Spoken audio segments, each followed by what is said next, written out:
রে দোস্ত, কি অবস্থা রে? মধু, মন ভার করে বসে আছো কে? একটা হাসি খুশি একটা চ্যাংরা। আরে বন্ধু আর বলিস না, আমার জমিতে আমি বাড়ি করবো, তার জন্য বলে আমার দেরি করা লাগবে। এটা কোনো যুক্তি হয়? এটা মানা যায়? কিন্তু এই জমিটা তো দীর্ঘদিন দখল করে রাখছিল অন্যরা।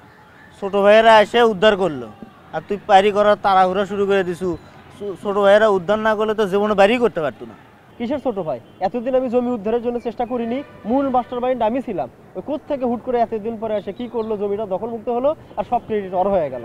তা নয় বুঝলেন, কিন্তু এতদিন যারা দখলে রাখছিল অন্তত তাদের শাস্তিটা তো হওয়া দরকার রে ভাই। শাস্তির আলোচনা পরে, শাস্তি হবে কিনা সেটা ঠিক করবি আমাকে প্রতিবেশী। আর দীর্ঘদিন অপেক্ষা করছি, আর না, এখন আমার আগে বাড়ি করা দরকার। তার আগে আর কোনো কথা আমি শুনতে চাই না। আচ্ছা, তোর মেজো ভাই তো সেদিন চার দোকানত করলো যে আমরা জগল দায়ী যাই করছে করছে, আমরা বিচার চাই না। তা তোরা কি শাস্তি চাস না?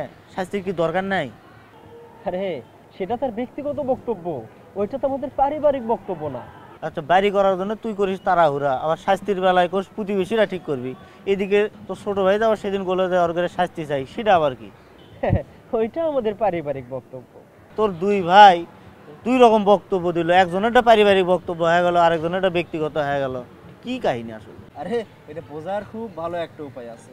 যেই বক্তব্যগুলো দেখবি যে খুব ভালো মধু, ওগুলো পারিবারিক বক্তব্য। আর যেগুলো বক্তব্যর পরে সমালোচনা শুরু হয়, ওগুলো হচ্ছে তার ব্যক্তিগত বক্তব্য। তোর এত জানার দরকার নাই। তুই এত মানে পারিবারিক কিছু তো বুঝতেছি না।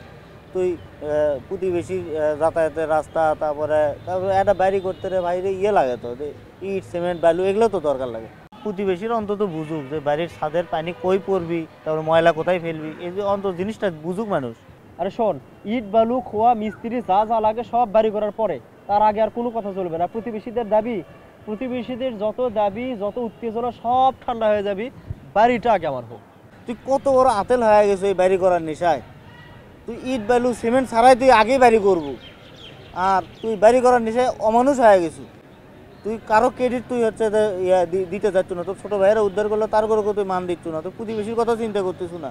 আচ্ছা, ছোটো ভাইয়েরা যে জমিটা দখলমুক্ত করলো, তারা যদি বাড়ি করবে চায়? ইম্পসিবল বললেই হলো নাকি? সেই সুযোগ দেওয়া যাবে না।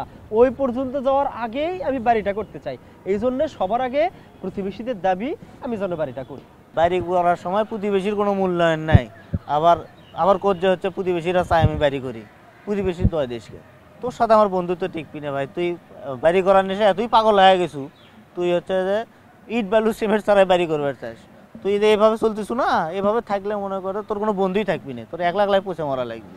ফালতু ক্যারেক্টারের লোক কমাতে এরকম থাকতে রাস মেন্টালিটির লোক আমি জীবনও দেখি। থাক, এই যা, তোর মতো বন্ধু আমারও দরকার নাই, যা। আমার আগে বাড়ি করতে হবে। বাড়ি চাই, বাড়ি চাই, বাড়ি চাই, বাড়ি চাই, বাড়ি চাই, বাড়ি চাই, বাড়ি চাই, বাড়ি চাই, বাড়ি চাই, বাড়ি চাই, বাড়ি চাই।